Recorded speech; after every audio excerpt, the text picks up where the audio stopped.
तो यहीं से पुलिस ने मुझे जो है उस तरह से मेरी निगरानी करनी शुरू की, और मेन हाईवे जो है गाजियाबाद का, वो हाईवे पर बैरिकेडिंग लगा के मेरी गाड़ी को रोक लिया। मैंने उनसे आग्रह किया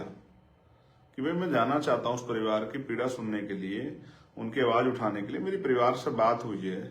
अभी भी आधा घंटा पहले मेरी परिवार से बात हुई, तो उन्होंने मुझसे कहा कि आपको आना है, हमारे यहाँ जरूर आना है। तो मैंने कहा कि आप मुझे क्यों रोक रहे हो? तो उन्होंने जबरदस्ती की, गाड़ी रोक दी, मुझे पैदल उतर के चलना पड़ा, रोड कई बार जो रोड बदलने पड़े, दौड़ लगानी पड़ी, तमाम तरह से प्रयास था कि मैं वहां जाऊं, क्योंकि हमारे हजारों कार्यकर्ता वहां इंतजार कर रहे थे। और जब मैं पहली गाड़ी से क्रॉस किया तो हम मतलब पहली जगह से हम लोग काफी दूर हाथापाई, मतलब पुलिस के लोग धक्का देते रहे, लात मारते रहे। एक कील जैसी नकुली चीज जो है यहाँ अगर आप देखोगे, यहाँ ये रही, वो मेरे हाथ में भी जो है लग गई। और मैंने ऐतराज भी किया कि पुलिस को अपना रोकना है, ठीक है, उसका एक तरीका है, लेकिन रोकने के साथ इस तरह की बदतमीजी नहीं करनी चाहिए। लेकिन हमारे साथियों ने हिम्मत बढ़ा के जो है, और पहले पड़ाव को हम लोगों ने पार कर दिया। जैसे आगे निकले तो दूसरी जगह बैरिकेडिंग कर रखा है, वहां से मैं फिर दूसरी तरफ गया। फिर मैंने एक आगे जाके मोटरसाइकिल ली, मोटरसाइकिल से मैं और मेरे साथ जो सुरक्षाकर्मी थे, हम लोग ऊपर हाईवे पे चढ़े। एक ट्रक से हम लोग जो है, हमने 1 किलोमीटर करीब सफर तय किया, और हमने फिर अपनी गाड़ी जो हमारे साथियों की थी उनमें एक गाड़ी रुकवा के बैठने को, तब फिर पुलिस सामने आ गई, और इस तरह जैसे फिल्मों में होता कि गाड़ी बिल्कुल सामने लगा दी। चाहे हमें चोट लग जाए, चाहे हमारी गाड़ी को नुकसान हो जाए, चाहे उनको खुद नुकसान हो जाए, समझ नहीं आ रहा था कि ऐसा क्या हो गया है। फिर मैं उसके बाद वहां से भी क्रॉस करके हम भागे वहां से, फिर एक गाड़ी अगली पकड़ी, फिर आगे गए तो आगे देखा फिर बैरिकेडिंग लगा रखा, फिर मैं नीचे चला गया।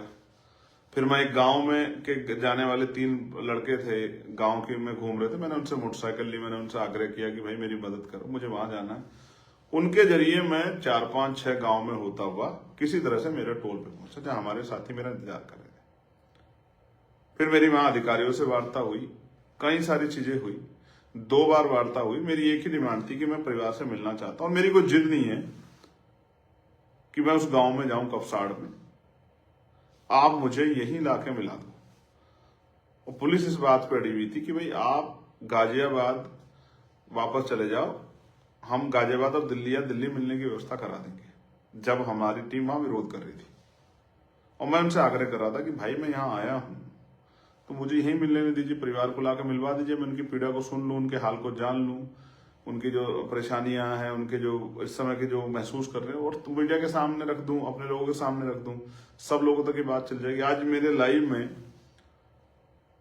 6000 से ज्यादा लोग जुड़ के इस बात को देख रहे हैं, तो इसका मतलब सुबह से ये चीज लोगों के संज्ञान में है कि चंद्रशेखर वहां जाके उस परिवार की आवाज बनेंगे।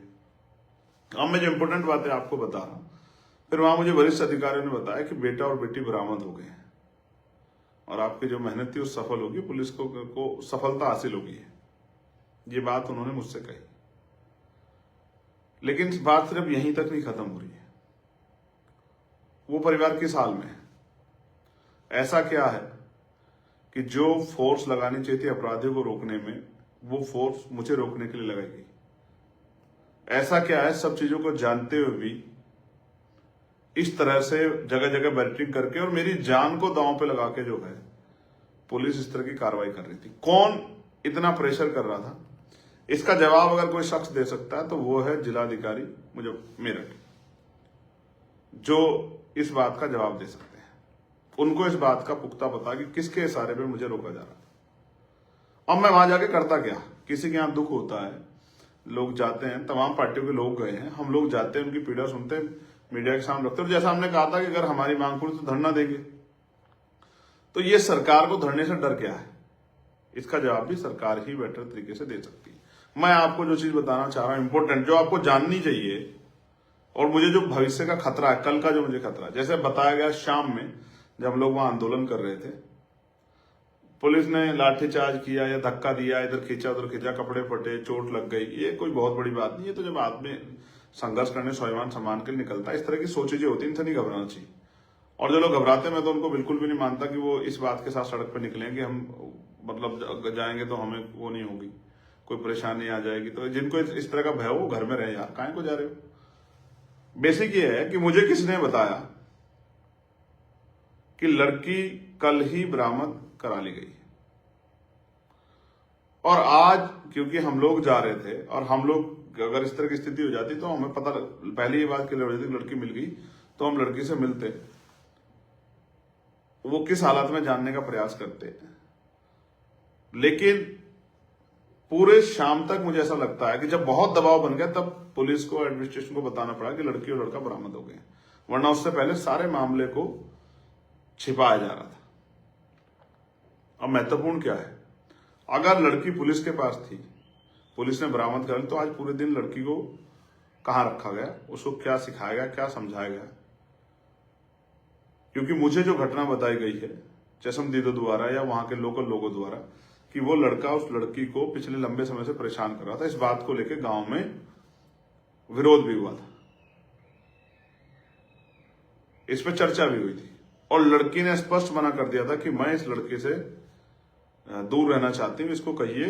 कि लड़का अपना कोई दूसरा रास्ता इख्तियार कर ले, मैं इससे बात नहीं करना चाहती। लड़का जबरन उस लड़की के पीछे पड़ा हुआ था और उसको टॉर्चर कर रहा था, उसको उस लड़की को मजबूर कर रहा था कि वो उस लड़के से बात करे। और उस दिन भी क्या हुआ, अगर आपने सुना हो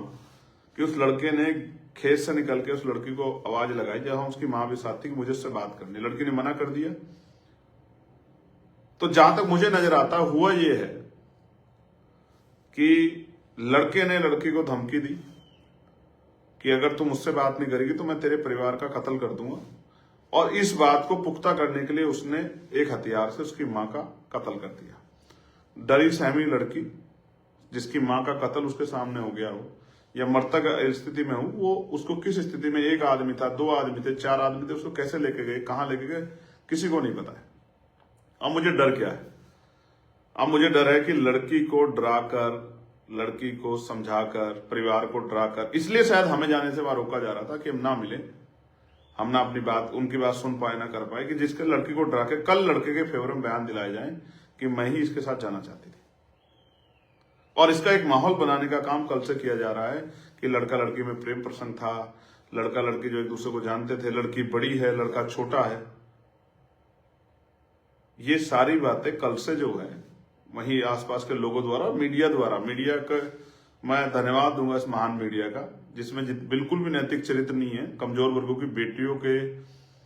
चरित्र का दमन करते हुए।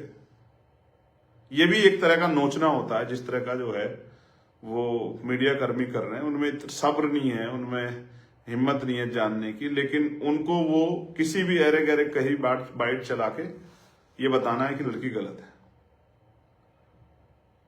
हम कल से देख रहे थे, चाहे हाथरस, और हाथरस में भी यही हुआ, मीडिया ने डिबेट करनी शुरू कर दी। मेरे आज भी याद है कुछ चैनल डिबेट करवा रहे थे और कह रहे थे कि फोन में, उनपे कोई जानकारी नहीं थी कि उनके फोन में मैसेज मिले हैं, उनकी बातें होती थी, उनका ये होता था, उनका वो होता था। आप समझिए पूरा नैरेटिव क्या, पूरा नैरेटिव उस परिवार को गलत बनाने का है।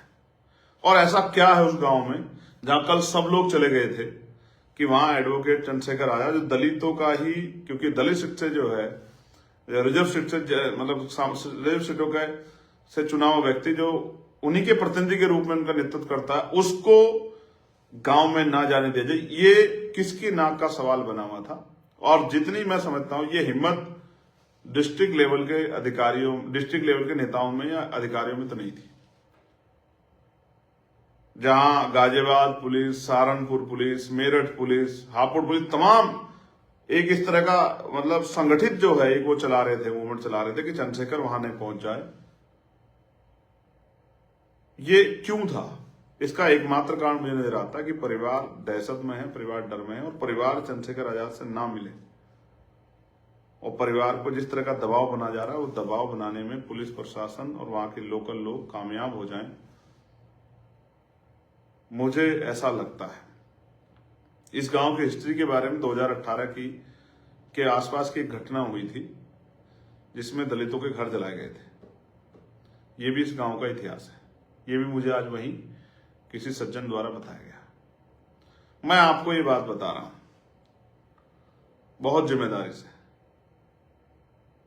उत्तर प्रदेश में गुंडा राज चल रहा है, और खुद सरकार से जुड़े हुए लोग किसी भी कीमत पे अपराधियों को अपराध करने से रोकने में कामयाब नहीं हो पा रहे, लेकिन जो कोई आवाज उठाना चाहता है उनको रोकने का और उनको जो है तमाम तरह की मुसीबतों में डालने का काम सरकार के सारे पे पुलिस और एडमिनिस्ट्रेशन कर रहा है। मैं पुलिस के भाइयों का धन्यवाद दूंगा, वो कितना ही हमसे लड़ लें, कितना ही वो हमें कोहनी मार ले, कितना ही जो है वो जूते चला लें, कितना ही जो है और तमाम तरह के प्रयास कर ले, और ये कीले वीले हम गोलियों से नहीं डरते, इनसे क्या डरेंगे, तो ये सारे प्रयास कर ले। मैं जानता हूँ कर्मचारी है उनका, वो मेरे खिलाफ नहीं है, वो किसी के खिलाफ